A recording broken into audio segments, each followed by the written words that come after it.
With gold having recently hit a new all-time high, many viewers are wondering, what's next for the price of gold? To answer this question, I asked two of the smartest gold experts in the world to join me for an exclusive new interview. And in it, you'll hear their predictions for where gold is headed next, the good news and bad news for gold investors today. And perhaps most importantly, you'll get to see the inner workings of a powerful system for investing in gold.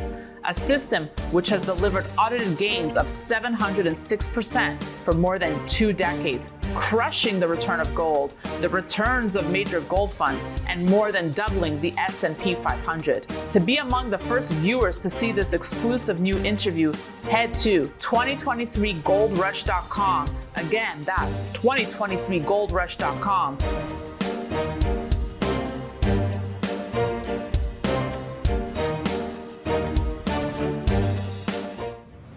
Hi, this is Daniela Cambone. Welcome back to the Daniela Cambone Show here on Stansberry Research. We are talking gold today. That's our focus, but so much more as well with one of my favorite guests of all time, John Doody of Gold Stock Analyst. John, always good to see you. Well, that's quite an introduction, and thank you, and it's nice to see you again. I mean it. We go back a long time. We've been covering the gold market together, and we just wrapped up a very in-depth interview on gold, which we'll invite everyone to check out later at 2023goldrush.com. But first and foremost, how have you been? Well, I've been fine. You know, it's a typical early summer here in South Florida. Thunderstorms in the afternoon, sunny in the morning. Not so bad, right? No, it's okay. You need the showers, you need the sun. All right. Yeah. Well, I want to get your take, obviously, on the gold price. Everyone was kind of rejoicing once we went over the $2,000 mark. But gold's been sliding. I don't want to say, correcting majorly here, but having a hard time holding the $2,000 handle. Why?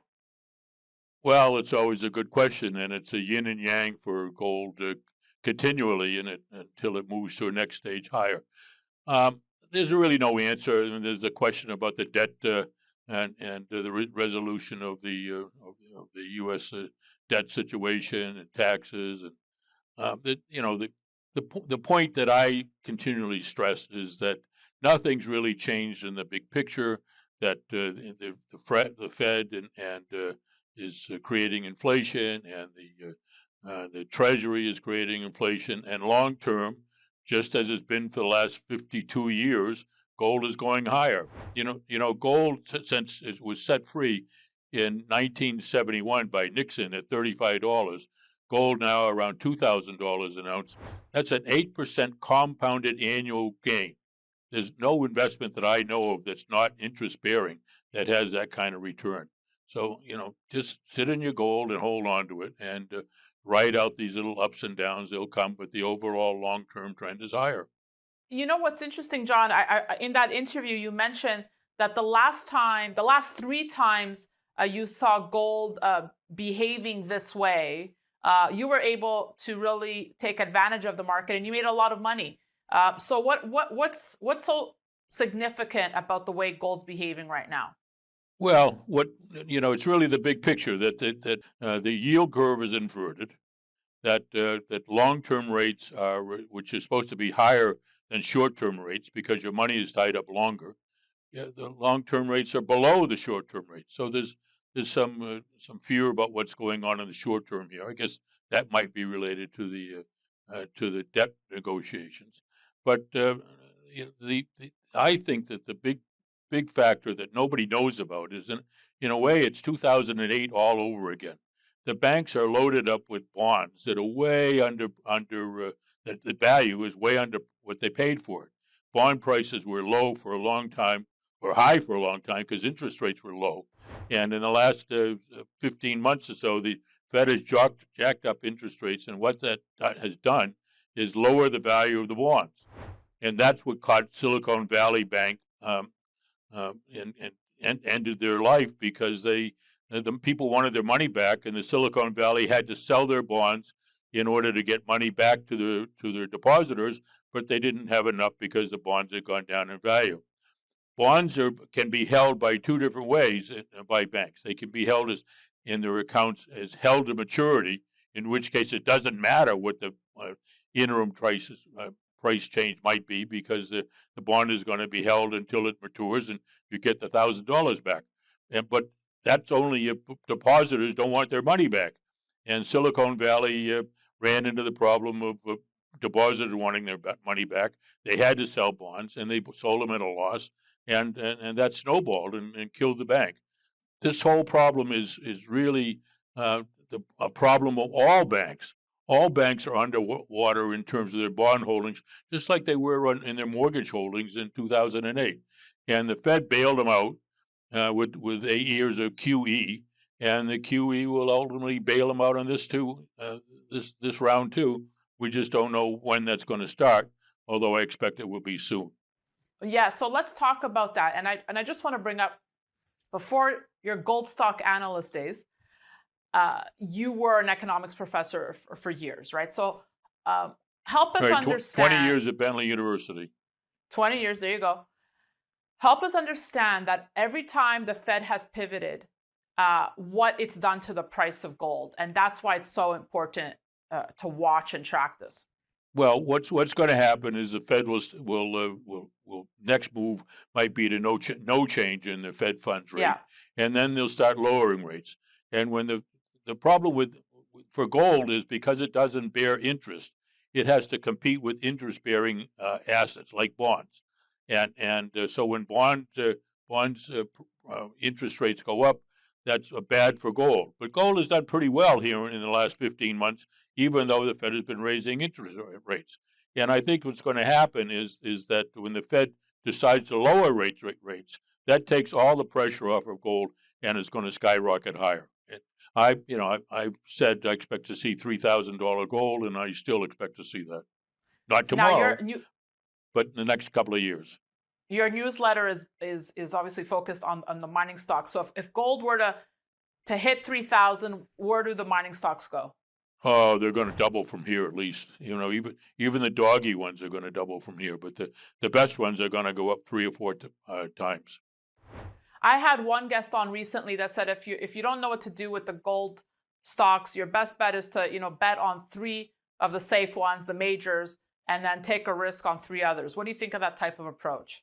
Well, that's a good approach from the standpoint that at least you're diversified, but I don't know what the ones that they're recommending are. So, we have a top 10 list, and our top 10 has some large companies in it, some not the biggest ones. We don't have Newmont or Barrick, but there's still big producers in the 2 million ounce a year range, and we have smaller companies and intermediate sized producers in the 500 to a million ounce a year. 500,000 to a million ounce a year range, and this is kind of a barbell approach that you have the stability of the larger producers and the royalty companies, and you have the explosive potential of the little companies.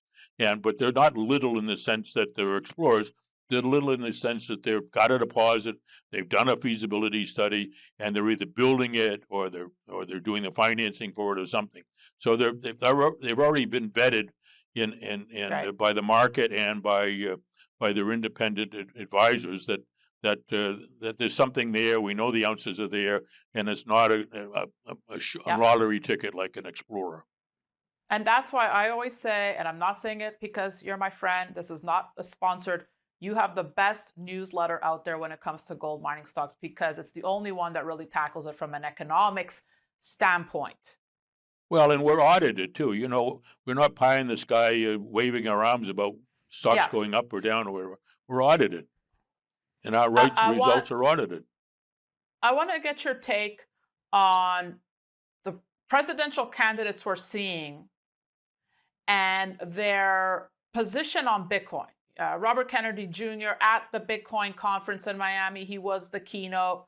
Michael Saylor, fan of his.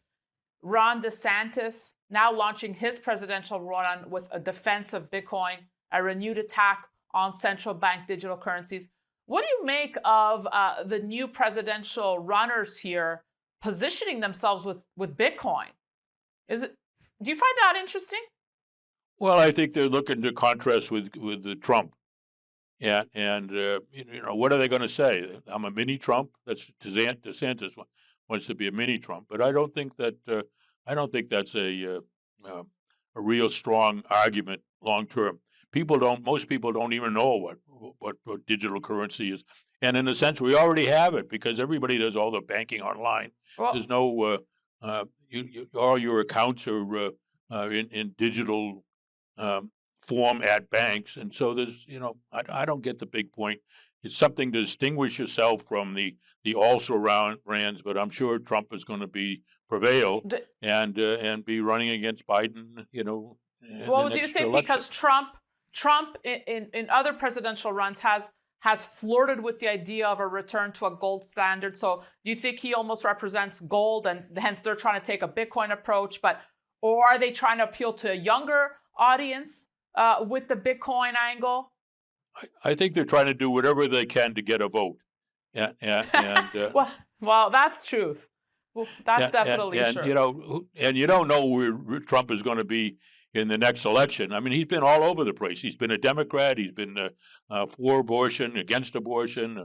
He's been with the Christians, against. Who knows where Trump is going to be? And so I wouldn't count on anything that's being said now as being real. Let's get to the debates when they finally come a year from now, and Well, I look see forward to what's that. really going on. Well, I want to ask you this. You're based in Florida, so I think it's interesting your take on central bank digital currencies. I would think you'd be opposed to them, John. I mean, are you not happy that DeSantis banned them in Florida or is planning to I ban them? I think it's all hot air. I don't pay any attention to it, and I don't think DeSantis is going to be a credible candidate. He's alienated everybody. I mean, unless you're hard social conservative, you've been alienated, and he needs to find voters. He's not finding any voters with his current policies. So let's create that scenario. One day we're on central bank digital currencies. It's a cashless society. John Doody has no issue with this. I don't think it'll happen. So I haven't Oh, really you don't thought think about it will it. happen? No, Why don't you think? But well, because it's already there to an extent. I mean, but I don't think we're going to get to cashless society because people need cash in order to do transactions. How many people don't have an online banking? How many people don't have a credit card? I mean, maybe it's not the richest portion of the populace, But they're but going to force you. They're going to force you in that direction. the banks don't want these depositors who don't have any money. Okay, that's definitely one way of looking on it. Let me get your take on de-dollarization, because I believe from past talks with you that is something you do believe is a serious threat here. Well, I think it's coming, but what period of time? The dollar has been the reserve currency since the First World War, so it's 100 years now, and probably another 100 years or another 50 years, it'll be something else is the reserve currency. Probably the yuan. I don't know, but it's not coming fast. It's nothing anybody has to think about as a flood that's going to come and disrupt their total financial well-being in the next year or two. It's just it's like the story about you put a frog in the water and you heat the water and ultimately you kill himself because he doesn't know enough from the warming water to jump out. But I don't think that's going to be an issue for us. You mentioned President Nixon before. It made me think of this quote from then U.S. Treasury Secretary John Connolly when he spoke to European finance ministers in 1971. Connolly, who presided over the removal of the gold standard, he said, "The dollar is our currency, but will be your problem." Well, it still is. Everybody, the world still does transactions for the most part in dollars. And until that changes, and there hasn't really been, the euro was heralded as being the next dollar replacement, but that didn't work out. And with the yuan, I don't think so, because the yuan doesn't have enough trading in other currencies, and with the U.S. And China having, sort of a tepid trade war, I don't think it'll happen very soon. How concerned are you about the situation in Europe? We see the engine of Europe, Germany, headed into a recession. How quickly do the dominoes fall in Europe? Well, it's certainly not good. I think probably that's Ukraine war related, and Ukraine's pretty close to Germany, so probably that makes the German citizens less willing to spend their money and more interested in putting it aside for possible calamities. And Germany went through 2 world wars itself, and so it's been twice burned, so to speak.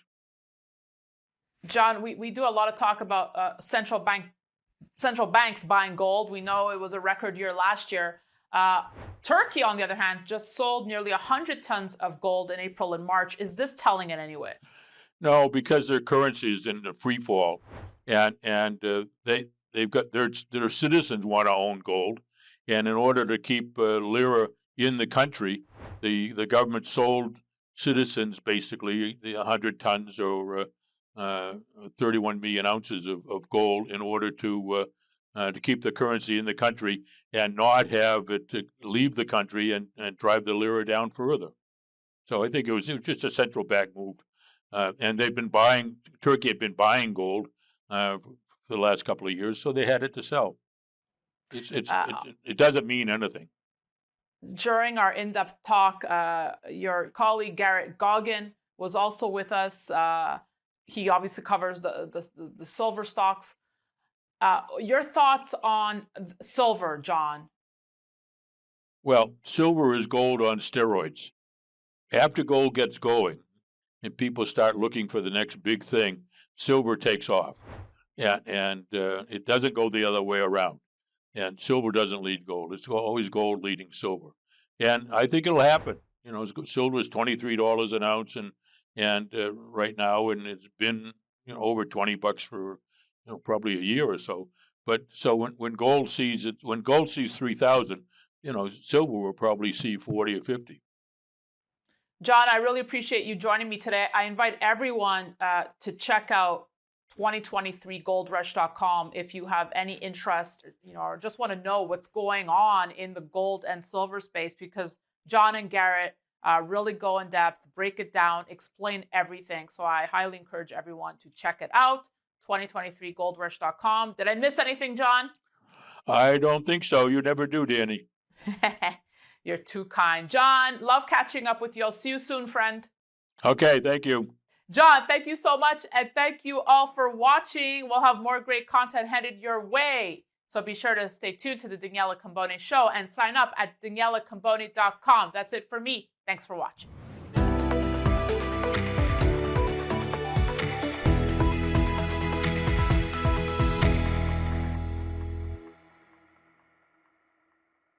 Opinions expressed on this program are solely those of the contributor and do not necessarily reflect the opinions of Stansberry Research, its parent company, or affiliates.